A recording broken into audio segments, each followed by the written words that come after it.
তোমাদের ক্লাসে প্রথম হয়েছে আমাকে জানা তোমাদের ক্লাসে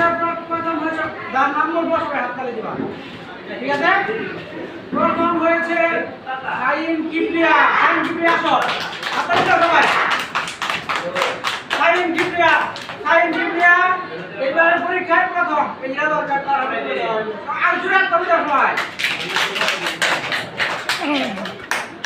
কিবরিয়া প্রথম হয়েছে তুমি তাই না তুমি কত নাম্বার পাইছো 543 কতর মধ্যে মোট নাম্বার কত মোট নাম্বার পাইছে 543 600-র মধ্যে কতর মধ্যে 600-র মধ্যে 543 পায় তোমার কেমন লাগতেছে ভালো হ্যাঁ তাহলে ভবিষ্যতে যদি তুমি ভালো করো আমরা সবাই সেই দোয়া করি নাকি আর তোমরা ঘোড়ার ডিম নাকি তোমরা ঘোড়ার ডিম পাইছ আচ্ছা যাই হোক সাইমের জন্য আবার একটা হাততালি দাও জোরে সবাই ঠিক আছে সাইম যাও।